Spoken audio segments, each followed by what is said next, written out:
Chained Souls. Grayson Knox was the name on the door in gold letters.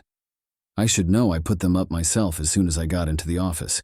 It only took me 8 days doing day labor work to afford the deposit and first month, which should tell you the kind of neighborhood I was calling home now.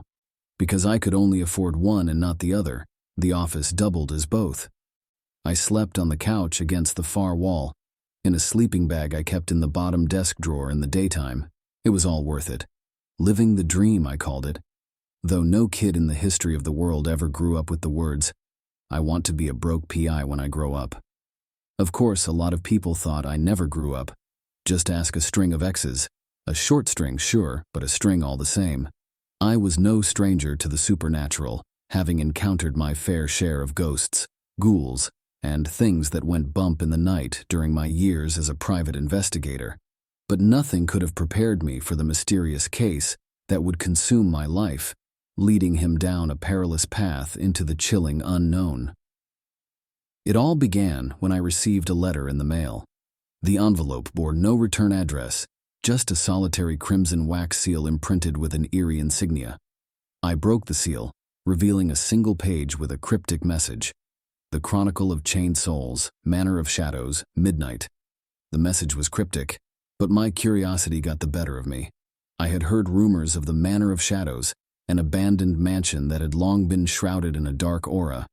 The place was a local legend, and it was said that those who dared enter it were never seen again. Perhaps it was a prank or a lead to a juicy case, but I decided to investigate. The full moon hung low in the night sky as I arrived at the Manor of Shadows. The decrepit mansion loomed before me, its windows shattered, its walls consumed by ivy, and the grand entrance adorned with ancient engravings that screamed of malevolence. I approached it cautiously, but the door swung open with a haunting creak before I could even touch it. As I stepped inside, the air grew heavy with a foreboding presence. I could feel the eyes of the damned following my every move. A strange, otherworldly chill ran down my spine, but I couldn't turn back now. I had to uncover the secrets that this mansion held, secrets that had evaded the grasp of the living for generations. The mansion was dark, but the moonlight filtered in through the shattered windows, casting eerie shadows on the walls. I navigated through the grand hallway, which was adorned with faded paintings of somber-faced figures and dusty suits of armor. The silence was broken only by the distant sound of whispers, which seemed to emanate from the very walls themselves. Following the whispers, I reached a dimly lit room.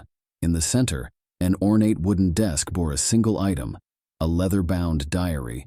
The words, "The Chronicle of Chained Souls," were embossed in tarnished gold on its cover. I knew that this was what I had come for, what the mysterious letter had alluded to. As I opened the diary, a powerful gust of wind rushed through the room, extinguishing the candles and leaving me in darkness.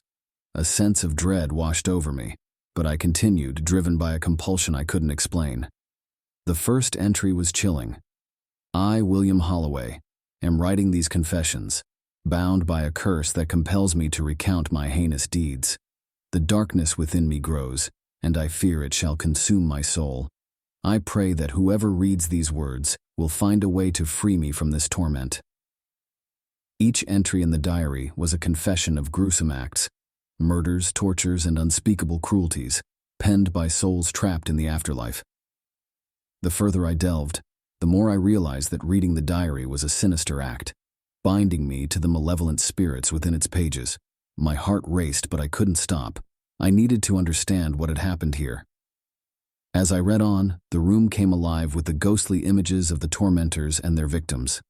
I was thrust into their final moments, experiencing their pain and suffering as if it were my own.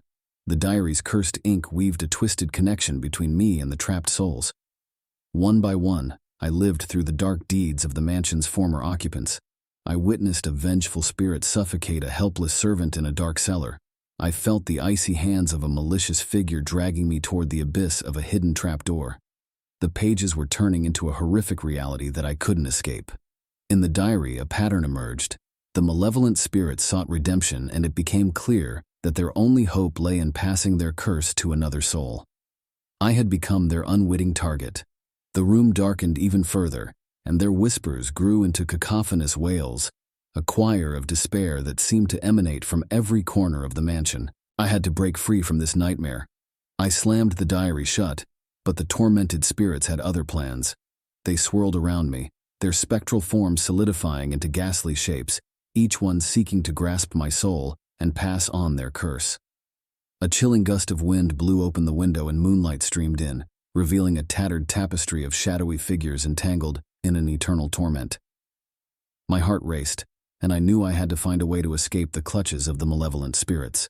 Desperation fueled me, and I tore a page from the diary, frantically scrawling the cursed confessions onto it. As I finished, the spirits closed in, their icy fingers brushing against my skin. With a final act of will, I set the page ablaze with a candle, watching as the spirits wailed and recoiled in agony. The curse had been broken. The spirits dissipated into the night, and the mansion returned to an eerie silence. I was left breathless, my heart pounding in my chest. I fled the mansion of shadows, never looking back. The diary was left behind, its malevolent power sealed within its pages. As I stepped out into the moonlit night, the mansion seemed to crumble into darkness behind me, consumed by the very curse it had harbored for so long. The investigation into the Chronicle of Chained Souls had left me scarred and forever haunted by the horrors I had witnessed. But I had a duty to ensure that no one else would fall victim to the malevolent spirits within that cursed diary. As I walked away from the Manor of Shadows, I knew that I had faced a darkness beyond comprehension, and it was a darkness that would forever dwell in the depths of my own soul.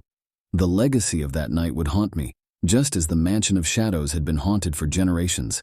I got the sleeping bag out of the bottom of the desk drawer, spread it out on the couch, and kicked off my boots. Before I wrapped up for the night, I double-checked the door. And just to be sure, I moved the ratty old desk chair in front of it. I'm not a practicing paranoid, but before closing my eyes and hoping there were no dreams, I considered taking it up for the future.